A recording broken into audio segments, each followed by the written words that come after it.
മറിയം ബീവിയെ വിളിച്ചാൽ ഷിർക്ക്, ഗൗസല നിങ്ങൾ വിളിച്ചാൽ സുന്നത്ത്, കന്യാമറിയമെ അനുഗ്രഹിക്കണമെന്ന് വിളിച്ചാൽ ഇസ്ലാമിൽ നിന്ന് പുറത്ത്. യാ ഗൗസ് യാ മുഹിദ്ദീൻ അബ്ദുൽ ഖാദിർ ജീലാനി എന്ന് വിളിച്ചാൽ ഇസ്ലാം സുന്നത്ത്. ഇതെന്തു ന്യായീകരണമാണ്? ചോദ്യം എങ്ങനെയാണ്? മറിയം ബീവി വിളിക്കുന്നതിന് പാടില്ല. ഗൗസുൽ തങ്ങളെ വിളിക്കും. മറിയം ബീവി ആണോ വലുത്, ഗൗസുൽ തങ്ങളാണോ വലുത്? ഖുർആനിൽ അല്ലാഹു തആല പ്രത്യേകം പേരെടുത്ത് പറഞ്ഞ മഹൽ വനിതയല്ലേ മറിയം റളിയല്ലാഹു അൻഹ. മാത്രല്ല മറിയം റളിയല്ലാഹു അൻഹയുടെ പേരിൽ ഒരു സൂറത്ത് ഖുർആനിലില്ലേ, സൂറത്തു നിസാഇ അഹ്ലുൽ ജന്ന, അനന്തകോടി സ്ത്രീകളിൽ ഏറ്റവും വലിയ നേതൃത്വം 4 പേരാണ്. ഒന്ന് മറിയം റളിയല്ലാഹു അൻഹ, മറ്റൊന്ന് ഖദീജ റളിയല്ലാഹു അൻഹ, ആസിയ റളിയല്ലാഹു അൻഹ, ഫാത്തിമ റളിയല്ലാഹു അൻഹ. ഓലെ വിളിക്കാൻ പറ്റൂല. വേറെ സംശയം, വമൻ യുനാദിസ്മി അൽഫം ബി ഖൽവതിഹി അസ്മം ബി ഹിമ്മതിഹി. കുത്തുബിയത്തിൽ പറഞ്ഞത് ഗൗസുൽ തങ്ങളെ 1000 വട്ടം വിളിക്കണം, ലൈറ്റ് ഓഫാക്കണം, എന്നെങ്കിലേ ഉത്തരം ചെയ്യൂ എന്നാണ്.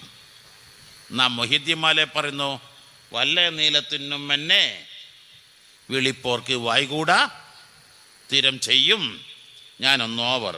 ഒരു വട്ടം വിളി പൂർത്തിയാകണ്ട, അപ്പോഴേക്ക് ഉത്തരം ചെയ്യുന്നു മൊഹിദ്ദിമാലെ പറയാ. കുത്തുബിയത്തിലോ ഏറ്റവും ചുരുങ്ങിയത് 1000 വട്ടം വിളിക്കണമെങ്കിൽ. ഞാൻ അത്ഭുതപ്പെട്ടു സത്യത്തിൽ ഇതുപോലെ സംശയങ്ങൾ നന്നായി പഠിച്ചാൽ ഇതെല്ലാം ദൂരീകരിക്കാൻ കഴിയും. ആദ്യത്തെ സംശയം, മറിയം ബീവിനെ വിളിക്കാൻ പാടില്ല, ഗൗസുൽ നിങ്ങൾ വിളിക്കണം. ആരാണിത് പറഞ്ഞത്? ഞാൻ ഓർക്കുന്നത് 1982 കൊട്ടപ്പുറം വാദപ്രതിവാദം ഓർമ്മ വരികയാണ്. ആ വാദപ്രതിവാദം നടക്കാൻ തന്നെ പ്രധാന കാരണം 2ആണ്. ഒന്ന് മഹാനായ മർഹൂം ഇ കെ ഹസൻ മുസ്ലിയാർ, അതുവരെ വാദപ്രതിവാദ വേദികളിലെല്ലാം തിളങ്ങിയിരുന്ന സുന്നത്ത് ജമാഅത്തിന്റെ താരമായിരുന്ന മർഹൂം ഇ കെ ഹസൻ മുസ്ലിയാർ ഖദ്ദസല്ലാഹു സിറഹുൽ അസീസ് വഫാത്തായി. അന്ന് മഹാനായ സുൽത്താൻ കാന്തപുരം ഉസ്താദ് രംഗത്തേക്ക് വരുന്നതേ ഉള്ളൂ. അപ്പോൾ ഞങ്ങൾ വിഴുങ്ങാന്ന് കരുതിയിട്ട് വാദപ്രതിവാദങ്ങളോട് ഇത്ര അനുഷ്ഠിച്ച് വെച്ചെന്ന ഒന്ന്. മറ്റൊരു നല്ലൊരു മാസ്റ്റർ പീസ് ക്വസ്റ്റ്യൻ കിട്ടണം എനിക്ക്, കന്യാമറിയമെ അനുഗ്രഹിക്കണേന്ന്. പറ്റൂല എന്നാ 2 മറുപടിയുള്ള പറയാ. ഒന്ന് പറ്റുന്ന്. അങ്ങനെ പറഞ്ഞാലോ സുന്നികളും ക്രിസ്ത്യാനികളും എന്ത് ബന്ധാണ്, എന്ത് വ്യത്യാസമുള്ളത്? ഒന്നായില്ലേ. പറ്റൂലെന്ന് വന്നാലോ ഇസ്തിഹാസ പറ്റൂലെന്നും വന്നില്ലേ. പിന്നെന്താ ഗൗസുൽ നിങ്ങൾ വിളിക്കണം, മറിയം ബീവിനെ വിളിക്കാൻ പറ്റാതെ? മാഷാ അല്ലാഹ്, ഈ ചോദ്യം ചോദിച്ചപ്പോൾ കന്യാമറിയമെ അനുഗ്രഹിക്കണമേ എന്ന് പറയാൻ പറ്റുമോ? സുൽത്താൻ കാന്തപുരം ഉസ്താദ് വളരെ തന്ത്രപൂർവ്വം വിഷയം കൈകാര്യം ചെയ്തു. വല്ലാഹി തുമ്മ വല്ലാഹി തുമ്മ വല്ലാഹി, അങ്ങനൊരു പേര് ഇസ്ലാമിലില്ല. അതായത് കൊണ്ട് തെളിയിക്കണം, ഹദീസ് കൊണ്ട് തെളിയിക്കണം, ഖിയാസ് കൊണ്ട് തെളിയിക്കണം, ഇജ്മാ കൊണ്ട് തെളിയിക്കണം. അങ്ങനെ പേരെ പറയാൻ പാടില്ല. മറിച്ച് യാ വലിയത്തല്ലാഹി മറിയം റളിയല്ലാഹു അൻഹാ അഖിസ്നി എന്ന് പറയും പോലെ യാ ഗൗസു യാ മുഹിയദ്ദീൻ എന്ന് പറയുന്ന പോലെ മറിയം റളിയല്ലാഹു അൻഹാ അല്ലാഹുവിൻ്റെ വലിയത്താണ്, വലിയാത്തുകൾ എന്നുള്ള വലിയത്താണ് എന്ന ചിന്തയോടുകൂടെ വിളിച്ചാൽ കുഴപ്പമില്ല. ഒന്നും പറയാൻ കഴിഞ്ഞില്ല. ഓ മറിയം ബീവി വിളിക്കാൻ പാടില്ല എന്നാരും പറഞ്ഞിട്ടില്ല. വിളിക്കേണ്ട ഗൗസുൽ നിങ്ങൾ എങ്ങനെയാണ് വിളിക്കുന്നത്? ഗൗസുൽ നിങ്ങൾ ഇലാഹാണെന്ന് കരുതി വിളിച്ചാൽ ആ നിമിഷം ഇസ്ലാമിൽ നിന്ന് പുറത്തു പോകും. ആർക്കും രണ്ടഭിപ്രായമില്ല. മറിച്ച് തങ്ങൾ അള്ളാഹുവിൻ്റെ വലിയാണ്, അള്ളാഹു ധാരാളം സ്നേഹിച്ചവരാണ്, അള്ളാഹുവിനെ സ്നേഹിച്ചവരാണ്, അള്ളാഹു പറഞ്ഞത് മാത്രമേ ചെയ്തിട്ടുള്ളൂ എന്ന നിയ്യത്തോടുകൂടെയാണ് വിളിക്കുന്നതെങ്കിൽ കുഴപ്പമില്ല എന്നേ പറഞ്ഞിട്ടുള്ളൂ. പിന്നെ 1000 വട്ടം വിളിക്കണമെന്ന് കുത്തുബിയത്തിൽ പറഞ്ഞു. മുഹിദിമാലോ വായികൂടാ വല്ല നീലത്തിനും എന്നെ വിളിപ്പോർക്ക് വായികൂടാ ഉത്തരം ചെയ്യും ഞാൻ എന്നോവർ. വൈരുദ്ധ്യം വൈവിധ്യം രണ്ടുണ്ട്. ഇവിടെ ഇന്ന് ഈ വിനിതൻ വരാൻ കാരണം നേരത്തെ പറഞ്ഞില്ലേ, തിങ്കളാഴ്ച ഒരു ദർസ് ഒഴിവാക്കാറില്ല, ഒരു പരിപാടി ഏൽക്കാറില്ല. മഅദിൽ ബഹുജന ദർസ് നടക്കുന്നതാണ്. അതിന് വളരെ പ്രാധാന്യം കൊടുക്കുന്നതാണ്. പക്ഷെ ഇന്ന് വന്നു എന്തേ? അത് ഈ പ്രദേശത്തുകാരും പ്രത്യേകിച്ച് നമ്മുടെ ഹാരിസ് വെറൈറ്റി ഹാപ്പി വെറൈറ്റി വളരെ അഭേദ്യമായ ഒരു ബന്ധം, ജുനൈദ്, ഷെയ്ഖ് മനാസിർ അവരെല്ലാം ഖൈറു ബർക്കത്ത് നൽകണേ അല്ലാഹ്. വീട്ടിൽ വന്നു. ഡേറ്റ് 21-ാം തീയതി എഴുതി. അന്ന് സമയം നോക്കിയില്ല. അതെല്ലാവരുടെയും അവസ്ഥയാണ്. നിങ്ങൾ ഇവിടുത്തെ മന്ത്രിയെ ഒരു ബന്ധവുമില്ല, നിങ്ങൾ ആ പാർട്ടിക്കാരനല്ല, നിങ്ങൾക്ക് ആ പാർട്ടിയോട് യാതൊരു ബന്ധവുമില്ല. നിങ്ങൾ പെട്ടെന്നൊരു സുപ്രഭാതത്തിൽ മന്ത്രിയെ ചെന്നങ്ങ് വിളിച്ചാൽ നിങ്ങൾക്ക് മന്ത്രിയെ കിട്ടുമോ? മന്ത്രി ശമ്പളം വാങ്ങുന്നത് നിങ്ങൾ കൊടുത്ത ടാക്സ് അല്ലേ? മന്ത്രി യാത്ര ചെയ്യുന്ന കാറ് നിങ്ങൾ കൊടുത്ത ടാക്സ് കൊണ്ടല്ലേ? മന്ത്രി കഴിക്കുന്ന ഭക്ഷണം എല്ലാം സത്യപ്രതിജ്ഞയിൽ എനിക്കെല്ലാവരും ഒരുപോലെയാണെന്നെല്ലാം പറഞ്ഞു. അതേ സ്ഥാനത്ത് പണ്ട് കാലത്തെ മന്ത്രിയെ കുട്ടിക്കാലങ്ങളിലെ വളർത്തിയ, മന്ത്രിയെ കുട്ടിക്കാലങ്ങളിലെ കൂടെ നിന്ന് സഹായിച്ച ഏതോ ഒരു പച്ചപ്പാവം നിരന്തരം മന്ത്രിയായിട്ട് ബന്ധമുണ്ട്. ആ ഫോണിന്ന് മന്ത്രിക്ക് ഫോൺ ചെയ്ത് നോക്കട്ടെ, മന്ത്രി അപ്പ ഫോൺ എടുക്കും. അദ്ദേഹം വിളിച്ചാൽ പെട്ടെന്ന് മന്ത്രി പോകും.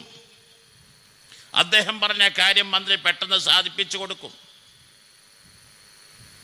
അതാണ് അഷ്റഫുൽ ഖൽഖ് സ്വല്ലല്ലാഹു അലൈഹി വസല്ലം പഠിപ്പിക്കുന്നത്. മൻ സർറഹു അൻ യസ്തജീബ അല്ലാഹു ലഹു ഇൻദ ശദാഇദി വൽ ഖുറബ് ഫൽയുക്സിരി ദുആ ഫിർറാഖാ. ആപൽഘട്ടങ്ങളിൽ, പ്രയാസഘട്ടങ്ങളിൽ ദുആക്ക് ഇജാബത്ത് ആഗ്രഹിക്കുന്നുവെങ്കിൽ ആപൽഘട്ടങ്ങൾ ദുആ ചെയ്യൂ എന്നല്ല പറഞ്ഞത്. മറിച്ച് നിങ്ങളുടെ യുവത്വത്തിൽ, നിങ്ങളുടെ ഐശ്വര്യത്തിൽ, നിങ്ങളുടെ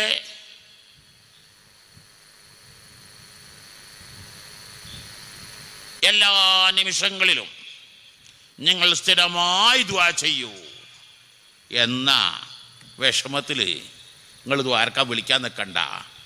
അപ്പം തന്നെ വന്നിട്ട് നിങ്ങളെ സഹായിക്കും. നിങ്ങളങ്ങനല്ലേ?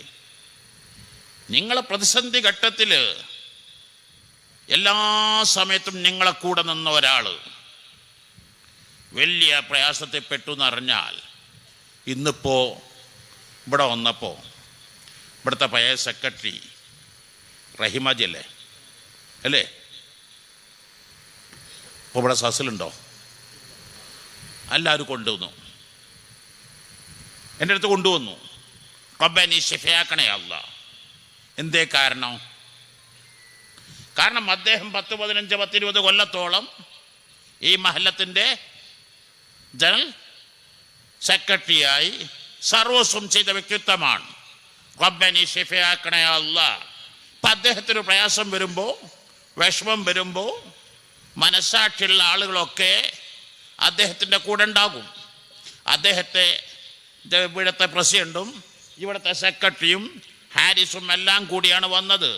പെട്ടെന്ന് വന്ന് വാതിൽ മുട്ടി പെട്ടെന്ന് അദ്ദേഹവുമായി സംസാരിച്ചു. അദ്ദേഹത്തിന് ദുആ ചെയ്ത് കൊടുത്തു വിട്ടു. ഇത് നമ്മൾ മനസ്സിലാക്കണം. ആരാണെങ്കിലും ഇന്ത്യൻ പ്രധാനമന്ത്രി നെഹ്റുജി സദാസമയത്തും റോസാപ്പൂ കൊണ്ടു നടക്കും. എന്തിനാ നെഹ്റുജി റോസാപ്പൂ കൊണ്ടു നടന്നത്? പഠിച്ചിട്ടുണ്ടോ? പ്രഥമ പ്രധാനമന്ത്രി നെഹ്റുജിയെ കാണാൻ ധാരാളം ആളുകൾ ലോകത്തിൻ്റെ പല ഭാഗങ്ങളും വരാറുണ്ട്. വലിയ വലിയ ഗിഫ്റ്റുമായിട്ട് വരാറുണ്ട്. എന്നാൽ വളരെ പാവപ്പെട്ടൊരു ഗ്രാമീണ വനിത, ആ വനിതക്കൊന്നും കൊടുക്കാൻ കഴിയില്ല, കൈവശമൊന്നുമില്ല, വീട്ടിൽ വെറും ഒരു റോസാപ്പൂ മാത്രമാണ്. അതുമായിട്ട് വരും. സെക്യൂരിറ്റി ആണെങ്കിലോ സമ്മതിക്കൂല. നിങ്ങൾക്ക് കാണിച്ച ഒരാൾ ഇന്ത്യൻ പ്രധാനമന്ത്രി കുറേ കാലങ്ങൾ തുടർന്നു. ഒരു പ്രാവശ്യം ആ റോസാപ്പൂവുമായി വന്ന ഗ്രാമീണ വനിത സമ്മതിക്കാതിരുന്നപ്പോൾ ആ വനിത പൊട്ടിത്തെറിച്ചു, വികാര വനിതയായി ബഹളം വെച്ചു, സെക്യൂരിറ്റിയുമായി വാഗ്വാദങ്ങളായി. ഇത് ഇന്ത്യൻ പ്രധാനമന്ത്രി നെഹ്റുജി കേട്ടു. എന്തേ വന്നോക്കിയപ്പോൾ സംഭവം ഇതാണ്. അത് ഇന്ത്യൻ പ്രധാനമന്ത്രി ജവഹർലാൽ നെഹ്റുജിയെ മനസ്സുവല്ലാതെ പിടിച്ചു കുലുക്കി. വളരെ പാവപ്പെട്ടൊരു വനിത, തരാനൊന്നുമില്ലാത്ത വനിത, ആത്മാർത്ഥമായി സ്നേഹിക്കുന്ന സഹോദരി എല്ലാ ദിവസവും വീട്ടിലുള്ള ഒരു റോസാപ്പൂ കൊണ്ടുവരാറുണ്ടെന്നറിഞ്ഞപ്പോൾ ആ ഇന്ത്യൻ പ്രധാനമന്ത്രി ജവഹർലാൽ നെഹ്റു തീരുമാനമെടുത്തു, ആ ഓർമ്മയ്ക്ക് വേണ്ടി എല്ലാ ദിവസവും ആ റോസാപ്പൂ കൊണ്ട് നടക്കുക എന്നത്. അപ്പം നമുക്ക് സഹീഹുൽ ബുഖാരിയിൽ കാണാം, സഹീഹ് മുസ്ലിമിൽ കാണാം, അല്ലാഹു തആലക്ക് ഏറ്റവും ഇഷ്ടപ്പെട്ടത് എപ്പോഴെങ്കിലും ചെയ്യുന്നൊരു സൽക്രമമല്ല, സ്ഥിരമായി ചെയ്യുന്ന സൽക്രമമാണ്.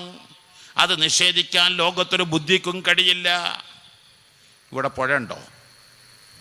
പരിസരത്ത് പുഴയില്ലേ? ഏത് പുഴ? പമ്പയാർ പുഴ. ആ പുഴയുടെ ഓരത്ത് ഒരു തെങ്ങ്, ഒരു കർഷകൻ എല്ലാ ദിവസവും ഒരു ബക്കറ്റ് വെള്ളം പോയെന്ന് മുക്കിയിട്ടിങ്ങനെ രാവിലെ വൈകുന്നേരം ഒഴിക്കുന്നു. വേറെ കർഷകൻ ഒരു ദിവസം വന്നിട്ട് പുഴ വെള്ളം എല്ലാം കൂടി ഒരു 10-50 മോട്ടർ കൊണ്ടുവന്നിട്ട് തെങ്ങിനൊഴിക്കുന്നു. ഏത് തെങ്ങ കായ്ക്കുക? ഒറ്റ ദിവസമാണ് ഒരു കർഷകൻ ഒഴിച്ചത്.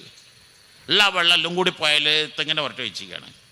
വേറെ കർഷകനോ എല്ലാ ദിവസവും രാവിലെയും വൈകുന്നേരവും ഓരോ ബക്കറ്റ് വെള്ളം, കൂടുതലൊന്നും ഉണ്ടാവില്ല, പോയെന്നൊരു ബക്കറ്റ് എടുക്കും, മുക്കി ഒഴിക്കും, ഒരു ബക്ക വൈകുന്നേരം വന്നൊരു ബക്കറ്റ് ഒഴിക്കും. ഏത് തെങ്ങ കായ്ക്കുക? ഏതാ കായ്ക്കുക? എല്ലാ ഓരോ ബക്കറ്റ് വെള്ളം മറിയട്ടെ. അതാണ് അഹബ്ബുൽ അഅ്മാലി ഇലല്ലാഹി അദ്വമുഹാ. എന്തെങ്കിലും ഒരു വിഷമം ഉണ്ടാകുമ്പോൾ അന്നൊരു സിയാറത്ത്, അന്നൊരു കുത്തുബിയത്ത്, അന്ന് കുത്തുബിയത്തോടൊരു കുത്തുബിയത്ത്, അന്ന് റാത്തീബോടെ റാത്തീബ്. ഇതെല്ലാം അല്ലാഹു തആലക്ക് ഇഷ്ടം.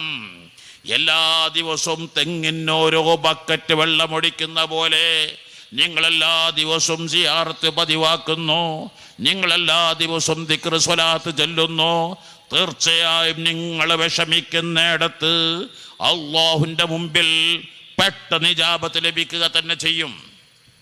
ഈ വിനിതൻ വലിയൊരു ബാഖിയാത്തു സ്വാലിഹാത്ത് അറബി കോളേജിൽ പഠിക്കുന്ന സമയത്ത് വലിയൊരു ബാഖിയാത്തു സ്വാലിഹത്തിലേക്ക് പോകാൻ തന്നെ കാരണം ആ കോളേജ് പടുത്തുയർത്തിയ സ്ഥാപിച്ച വലിയ മഹാനായ ധാരാളം കറാമാത്തുകളുടെ ഉടമയായ ശംസുൽ ഉലമാ എന്ന് ഇന്ത്യൻ ഗവൺമെൻറ്, ബ്രിട്ടീഷ് ഗവൺമെൻറ് ഔദ്യോഗിക ബഹുമതികളോടെ വിളിച്ച പേരാണ് ശംസുൽ ഉലമ ഷാഹ് അബ്ദുൽ വഹാബ് അൽ ഖാദിരി ഖദ്ദസല്ലാഹു സിർറുൽ അസീസ് വനഫഅനാ ബിഉലൂമിഹി വഅസ്റാരി ഫിദ്ദാറൈൻ. മഹാനവറുകളെ സിയാറത്ത് ചെയ്യണമെന്ന് കരുതിയാണ് ബാക്കിയാത്തിൽ 5 വക്ത് നിസ്കാരത്തിൻ്റെ ശേഷവും മഹാനവറുടെ മസാറിൽ ചെല്ലും, ഫാത്തിഹ ഓതി ദുആ ചെയ്യും, സുബഹിക്ക് ശേഷം യാസീൻ ഓതും, ഇശാക്ക് ശേഷം യാസീൻ ഓതും. എല്ലാ വ്യാഴാഴ്ചയും അബ്ദുൽ ജബ്ബാർ ഹസ്രത്തിൻ്റെ മക്കാമിൽ പോകും. എല്ലാ വെള്ളിയാഴ്ചയും 4-5 കിലോമീറ്റർ നടന്ന് ഷെയ്ഖ് ആദം ഹസ്രത്ത് റളിയല്ലാഹു അൻഹു മക്കാമിൽ ചെല്ലും. അങ്ങനെ സിയാറത്തുകൾ ധാരാളം.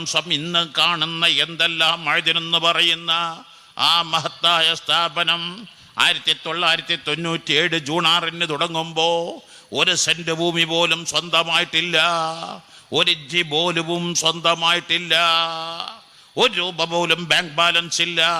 ഇന്ന് 250 ഏക്കർ ഭൂമിയാണ്. അള്ളാഹുവിൻ്റെ തൗഫീഖോടുകൂടെ 28,000 വിദ്യാർത്ഥികളാണ്, 48 സ്ഥാപനങ്ങളാണ്. ഈ വർഷം മുത്തഅല്ലിമീങ്ങൾ കണ്ണിന് കാഴ്ചയില്ലാത്തവർ മാത്രം 10 പേരാണ് JRF നെറ്റ് ക്വാളിഫൈഡ് ആകുന്നത്. നിങ്ങൾ ആലോചിക്കുക, എത്ര പേർക്ക് JRF കിട്ടാറുണ്ട്?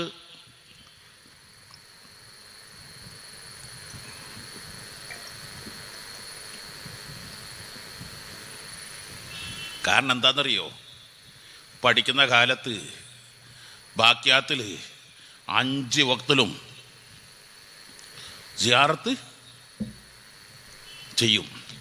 ശംസുൽ അബ്ദുൽ വഹാബ് അൽ ഖാദിരി ഖദ്ദസല്ലാഹു തആല റസൂലി തങ്ങളുടെ മഖ്ബറയിൽ ഫാത്തിഹ ഇഖ്ലാസ് മുഅവ്വദീൻ ഓതി, സുബൈക്ക് ശേഷവും ഇശാക്ക് ശേഷവും യാസീൻ ഓതി ദുആ ചെയ്യും.